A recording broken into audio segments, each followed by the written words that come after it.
Let me start by saying this is one of my absolute favorite C-dramas, so don't expect any harsh critique here. When the drama begins, the plot is very simple. A girl who has grown up without six senses is a terrible and lazy cultivator, and her sect organizes a competition with other sects. There, she meets an exceptional and very promising disciple from another sect, so the adventure begins. I'd say the plot is interesting but not overly gripping. What really makes this drama so special are its characters and their relationships. When I first started watching, I got gradually drawn in, slowly but surely, and only after finishing it, I went back to the beginning.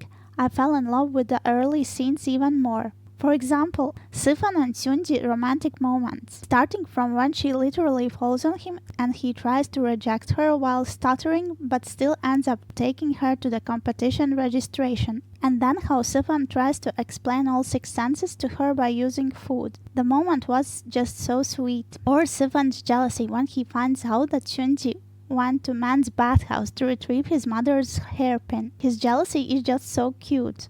One of my favorite scenes is when Xuanji shows him the blue hairpin that Minyan gave her. Sifeng calls it ugly. It's so endearing and cute and funny. I loved how even though Xuanji doesn't understand her feelings, she still tries to show her affection to Sifeng in her own way, like bringing him cake on their shared birthday or trying to cheer him up with fruit. The funniest moment has to be when she falls into his bath, or when he tries to hide her from his sect brothers in his bed. It's just so adorable, funny, and awkward. Everything this girl does confuses him. But this powerful and mysterious sect disciple slowly and deeply starts falling for Xuanji. Of course, things can't end happily right away, and their love must endure many trials. Sifeng isn't allowed to love nor to remove his mask, and even though Xuanji means well, she always ends up hurting him, starting with the removal of first mask and then the second. Some people hate misunderstandings between characters, but I'm definitely not one of them. I like misunderstandings because they create tension and conflict that makes the story more angsty and compelling. I'm one of those who enjoys feeling the character's pain. The more emotional and angsty the drama, the better for me. So, the misunderstanding with the bell, when Sifeng hears Xuanji confess that she loves Minyan, was so interesting. We see his heartbreak when he realizes that the girl he loves doesn't feel the same. And all this while he's been suffering in the tower, holding on to the hope of seeing Xuanji again. Of course, the truth about Xuanji's feelings is more complicated, but it was so intriguing to watch how Sifeng tries to distance himself from her afterward, but yet still can't. We see that despite everything, he still cares deeply. Also, it's not Xuanji's fault that she hurts Sifeng. She genuinely doesn't understand her own feelings. I know some people find her annoying, but I think her behavior is totally understandable. She feels but can't distinguish her emotions. It's not fair to expect her to react like an average person. Still, she shows her feelings in her own way. Her attempts to cheer Sifeng up were so childlike and sweet. I really liked how even when this main lead thinks Xuanji loves someone else, he still treats her kindly, like making food for her when he sees she's hungry, even after she said why she likes Minyan.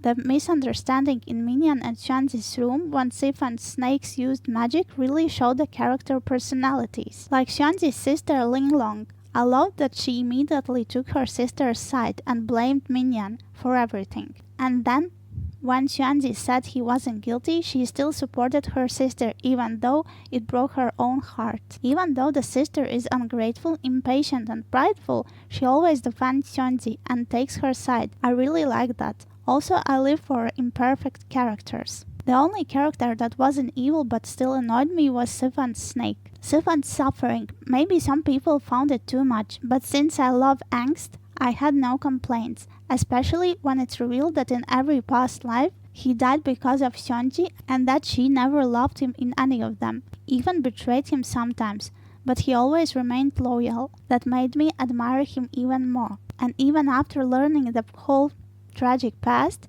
he still wants to stay with Xuanji. That was so beautiful. I loved how the drama showed that those who appear noble or honorable aren't always truly good. Every righteous sect had its own dirty secrets.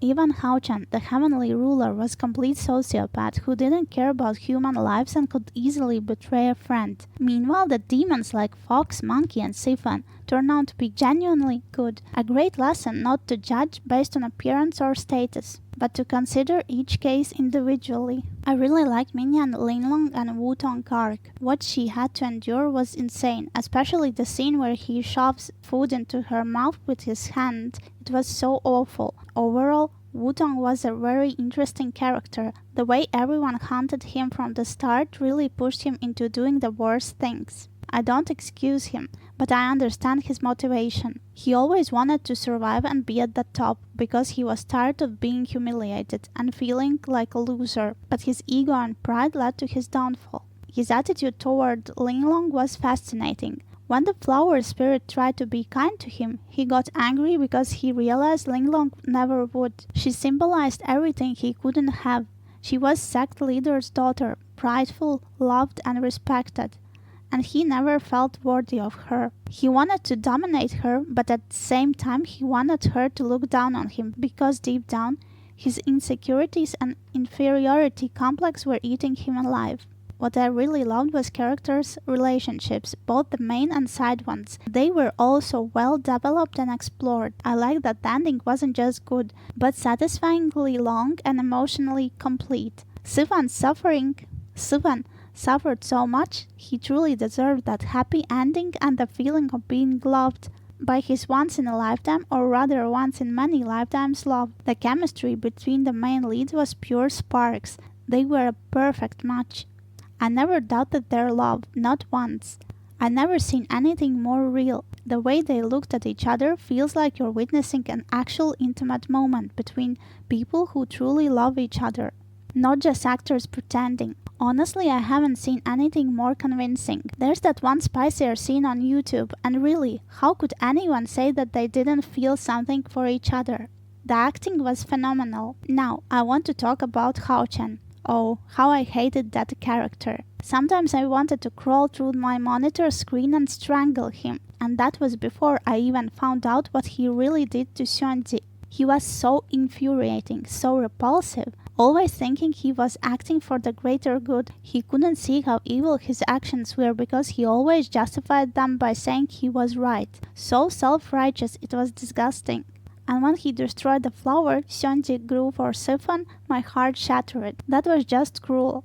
The funniest part, he was in love himself, if you can call it that. And in the end, he didn't even care what happened to other sects, as long as he could win. What a scumbag.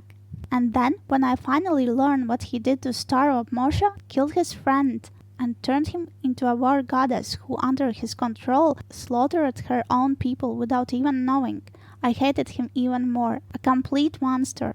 It was so unjust when the war goddess was captured and screamed about the unfairness of it all. No wonder Star of Mosha wanted to destroy everything. After such betrayal, who wouldn't? He's a saint compared to Hao-chan. The most infuriating thing was Hao-chan never realized he was the root of all evil. At least, by the end, the bastard finally realized what he had done and regretted it, but I wasn't ready to forgive him so easily. As for villains, I really liked Yuanlang. He was iconic with his fan. At least he didn't pretend to be acting for greater good. He was just evil from the start. His facial expressions and side eyes made me laugh so many times. Also, I never thought I could grow so attached to characters who only show up in the second half of the drama. But I completely fell in love with Lord Flying Snake, the Fox, and Monkey. Lord Flying Snake was fascinating. From the moment he wanted to fight the war goddess and refused to be her familiar, it was so fun to watch how he started off so rude and cold, but gradually warmed up, and in the end, he was loyal to Xuanji. He even defied the Heavenly Ruler's orders. I also liked his interactions with Heavenly Dragon. His manners, speech, and movements made him an unforgettable and iconic character. He brought such a nice dose of comedy. The fox perfectly embodied a fox nature, flirty, a bit mischievous, seemingly carefree, but actually very loyal. Her love for Monkey was beautiful, though sometimes I felt sorry for her. because he didn't return her feelings the same way. Still, she proved she could be a trustworthy and good friend. I also liked the actress' hairstyle. It reminded me of Fox Airs, the monkey, sweet, friendly, and way too naive. By trying to help a friend, he got caught up in a conflict and ended up in prison. He always had this special charm and childlike vibe. I like that he was strong and powerful, but also silly and playful. His friendship with Fox was a bit confusing. On one hand, it was clear he cared for her and definitely felt something, but didn't want to show it. I think he didn't want to lump her in with all the beautiful women he flirts with. She was important to him, and maybe that scared him. He probably didn't want to be tied down or reveal his true feelings. Or maybe I'm just making this all up in my head. But in the end, when he did lose her, he finally realized he loved her and how much she meant to him. Their ending was beautiful. The sect leaders annoyed me to no end.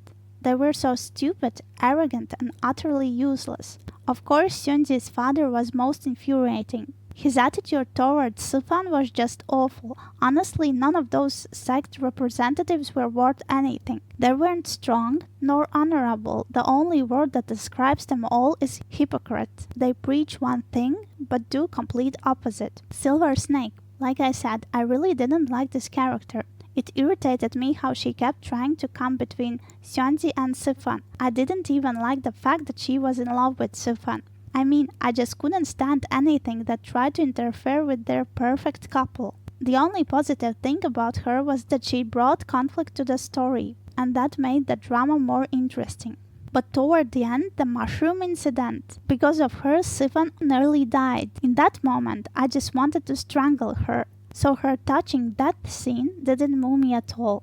I honestly think it would have been better if she had ended up with Sifeng's sect friend. Poor guy had a tragic fate. First, he was blackmailed with his sister and forced to do terrible things. Then the sister died, and finally, the girl he liked died too. And on top of that, she had been in love with his best friend. Seriously, such an ungrateful fate. I also want to mention Sifeng's friend and his daughter. Not gonna lie, at first the little girl annoyed me. Later, their father-daughter relationship touched my heart. It was really sweet to see how he tried to rebuild and heal their bond. Overall, I liked his character. He was funny and also helped move the plot forward. Let's not forget, he was the one who first realized Xuanji didn't understand love and explained it to Sifeng. Actors. Chengyi is phenomenal. I believe every single emotion he portrayed. His micro-expressions are perfect. His face conveys emotion so clearly. He really knows how to act. The scene in cave, when both of them are wearing red, Xuanji has taken off his mask. I honestly can't believe it's just acting. His joy, his love, the way he looks at Xuanji,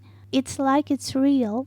I truly hope every person finds someone who looks at them the way Chengyi looks at her. Yuan Binyan, who played Xuanji, was also phenomenal in my opinion. She perfectly portrayed Xuanji. Whenever as naive, childlike version who didn't understand emotions, you could always see the confusion and innocence on her face. Or when she looked at Sifeng, you could see something just slightly more than friendship. When the actress transformed into the war goddess, she really became another person, and when she regained all 6 senses, she changed again. She became more serious, more mature, and no longer afraid to show emotions. But the most wonderful thing of all was her chemistry with Chengyi. I truly believed she loved Sifeng. I'd say she was perfect casting for this role.